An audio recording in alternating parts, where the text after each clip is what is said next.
रूस के राष्ट्रपति व्लादिमीर पुतिन जब दिल्ली में लैंड करने वाले थे तो उनके विमान ने पूरी दुनिया को चौंका दिया। लेकिन जब पुतिन के विमान ने टच डाउन किया तो इस सफेद फॉर्च्यूनर कार ने भी पूरी दुनिया को हैरान कर दिया। ये विमान पुतिन का था और कार पीएम मोदी की। इन दोनों ने कैसे इंटरनेट पर आग लगा दी वो आपको आज इस वीडियो में बताएंगे। सबसे पहले जल्दी से आपको बताएंगे कि जब राष्ट्रपति पुतिन का विमान हवा में था तो क्या खेल हो गया। उसके बाद आपको जानकारी देंगे कि जब पुतिन पीएम मोदी की इस सफेद फॉर्च्यूनर कार में बैठे तो ऐसा क्या इशारा किया जिसने भारत विरोधी लॉबी के परखच्चे उड़ा दिए। चलिए शुरुआत फ्लाइंग क्रेमलिन यानी पुतिन के इस विमान से करते हैं। रूस के राष्ट्रपति व्लादिमीर पुतिन के विमान ने जब टेक ऑफ किया और वो भारत की तरफ बढ़ा तो लाखों ग्लोबल एविएशन वॉचर्स यानी वो लोग जो वीआईपी विमानों को ट्रैक करते हैं, उन्होंने एक नए तरीके का रिकॉर्ड बना दिया। विमानों को ट्रैक करने वाली साइट फ्लाइट रडार 24 ने बताया कि पुतिन का फ्लाइंग क्रेमलिन दुनिया का मोस्ट ट्रैक्ड विमान बन गया। यानी पुतिन जब हवा में थे तो पूरी दुनिया में सबसे ज्यादा लोग उन्हीं के विमान को ट्रैक कर रहे थे। लेकिन हवा में भी पुतिन के विमान ने बड़ा खेल कर दिया। रिपोर्ट्स के मुताबिक दो आइडेंटिकल रूसी प्लेन भारत की तरफ बढ़े और दोनों ने ऐसा खेल खेला जिसने लगभग पूरी दुनिया को रोमांच से भर दिया। रिपोर्ट्स में दावा किया जा रहा है कि कभी एक विमान का ट्रांसपॉन्डर ऑन हो जाता था तो कभी दूसरे का। ये शायद पुतिन के विमान को ट्रैक कर रहे लाखों लोगों को चकमा देने की एक तरकीब थी। ट्रांसपॉन्डर का काम विमान की एग्जैक्ट लोकेशन को दिखाना होता है, लेकिन यहाँ पर भी पुतिन के विमानों ने पूरी दुनिया को चौंका दिया।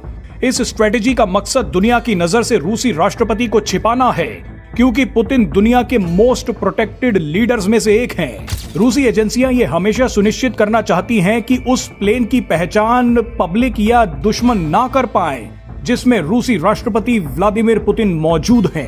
बहरहाल पुतिन का विमान दिल्ली में उतर गया, लेकिन दिल्ली में पहले से ही खड़ी इस सफेद फॉर्च्यूनर ने तहलका मचा दिया। चीन में पुतिन ने पीएम मोदी को अपने साथ राइड दी थी, तो इस बार बारी पीएम मोदी की थी। प्रधानमंत्री नरेंद्र मोदी प्रोटोकॉल तोड़कर रूसी राष्ट्रपति व्लादिमीर पुतिन की अगवानी करने के लिए सबसे पहले तो एयरपोर्ट पहुंचे। उसके बाद पीएम मोदी ने इस सफेद फॉर्च्यूनर कार में पुतिन को अपने साथ बैठाया और एयरपोर्ट से निकल गए। पीएम मोदी और पुतिन अपनी पारंपरिक बख्तरबंद गाड़ियों को छोड़कर सफेद फॉर्च्यूनर में क्यों बैठे, इसके कई मायने निकाले जा रहे हैं। हो सकता है कि दोनों नेताओं ने सुरक्षा के साथ साथ एक बहुत बड़ा संदेश भी दिया है। दरअसल हाल फिलहाल में भारत के खिलाफ एक झूठ फैलाया गया कि भारत सुरक्षित देश नहीं है, इसीलिए इजराइल के प्रधानमंत्री बेंजामिन नेतन्याहू को अपनी यात्रा को टालना पड़ गया। हालांकि नेतन्याहू ने भी बयान जारी करते हुए कहा था कि इसमें सुरक्षा का कोई मुद्दा नहीं है, मैं कुछ निजी कारणों की वजह से अपनी यात्रा को रीशेड्यूल कर रहा हूँ। लेकिन भारत और पीएम विरोधी लॉबी ने भारत को ही असुरक्षित देश बताना शुरू कर दिया, लेकिन इस लॉबी के परखच्चे पुतिन ने उड़ा दिए। सबसे पहले तो पीएम मोदी और पुतिन ने सफेद फॉर्च्यूनर में बैठकर यह दिखा दिया कि भारत बहुत सुरक्षित देश है।